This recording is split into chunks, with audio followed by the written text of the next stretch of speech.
Hey guys, welcome back to my channel. This is Anastasia here with this week's Teen Mom OG recap. Today's episode is honestly my least favorite kind of episode. The seasonal MTV forced vacation episode, forced conversations, forced no ass twerking, and forced friendships of people who would probably never hang out in real life. The Teen Mom 2 girls, I think some of them are actual friends like Leah and Kale, but the OG ones, it's just so painfully obvious that they just don't actually like each other that much. Macy wants to clear her head and go on vacation. That's how she explains it. She also wants to clear her notifications of the MTV producer texting her, hounding her, to go on the forced vacation. They're going to Boca Raton, or as she calls it, Boca Raton. I actually live nearby there, so I could have met one of these F-list celebrities, but sadly I didn't. Also, it's known more as like an area for old, rich people retiring to go play golf, so I'm not sure why they chose to go there. It's also pretty funny to hear her butcher the name, though Boca Raton actually means rat mouth in Spanish, so it really doesn't sound good either way. Anyway, Macy reminisces about how this will be their first girls trip in 10 years, and they show all these throwbacks with Farrah not so subtly cut out of the pictures. The trip is near Amber's birthday, so they want to take her to a drag show. Too bad Farrah's not there anymore. They'd have a free one-woman drag show right there. Cheyenne talks to Corey about feeling like the odd one out of the group on the trip. She doesn't even know what to talk about with them, which of course stems from her not actually being a teen mom. She also calls them a mini cult of moms, which I'm sure is super flattering to them when they watch this episode. Amber might have beat her up for that little comment, but she was actually in jail recently for running at Andrew with a machete. So thankfully, Cheyenne should be safe for now, assuming they hid the machete. Cheyenne also has a cup on the table that says, "Don't grow up." She should give that as a gift to her castmates on the vacation, as that seems to be their life motto. Amber is excited but nervous about the trip, as it'll be the first time that she's away from James, and she doesn't know how he's going to react to that. Andrew is bouncing James on his head and says that they'll practice Cirque du Soleil tricks. Cirque du Soleil? That's very wholesome and cute. Too bad Amber chose to practice machete hacking tricks instead. Kate is also preparing to leave, and she's afraid that Nova is going to freak out again when she tells her that she's leaving. She picks up Nova from school, and Nova's not in the best mood. She's crying because people wouldn't play with her. Probably not the best time to break the news, but Kate wants to get this over with, so she tells Nova that she's going on a trip, and of course Nova just starts crying even more. Not sure why she thought that would be a good idea. Everyone says bye to their family and friends and heads to Ratmouth Boca Raton. It's raining cats and dogs outside, and clearly none of these girls are from Florida because they seemed shocked that it's raining in the Sunshine State. Like, what?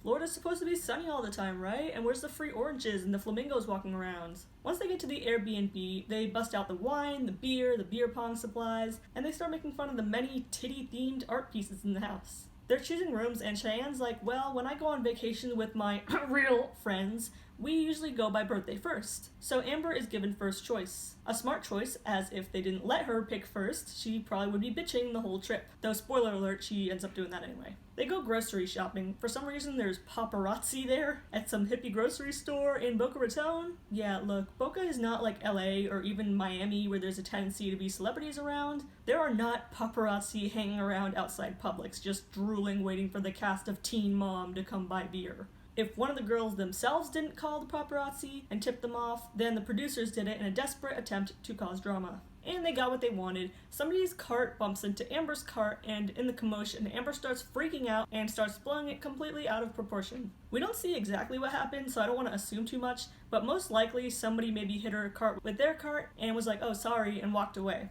And Amber took massive offense to that perceived slight. She's like, "I'm getting anxious, guys. I'm getting anxiety. I'm frustrated. I'm annoyed. Too much attention is on me. Actually, we're done shopping. Let's go." I'm honestly surprised she's not a YouTuber. She has the same over-the-top reaction to the tiniest things. I do feel kind of bad making fun of her because Amber is extremely mentally ill, and her freaking out over tiny things is probably a symptom of her bipolar disorder, her borderline personality disorder, and whatever else she has. But at the same time, Amber admitted later in this episode to not taking her medication, which is probably why she's acting that way. And if you make the choice not to take care of yourself when you know how it's going to result, and for coming at your boyfriend and child with a machete, you're fair game to me, honestly.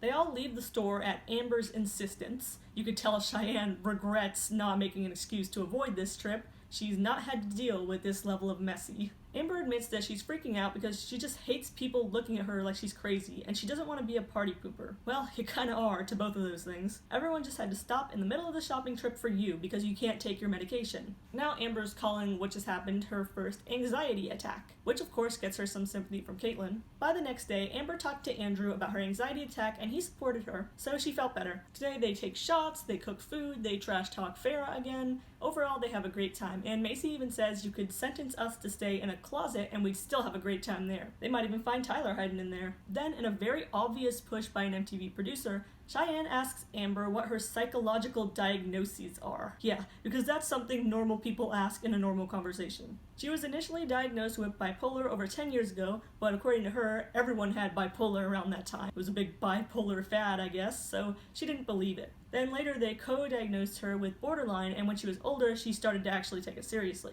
She says she's been nuts since the show started, and the room goes all quiet because everyone probably agrees, though Kate finally says, "No, don't say that, don't say that." Cheyenne FaceTimes Matt alone, and he basically pokes fun at her trying to fit in.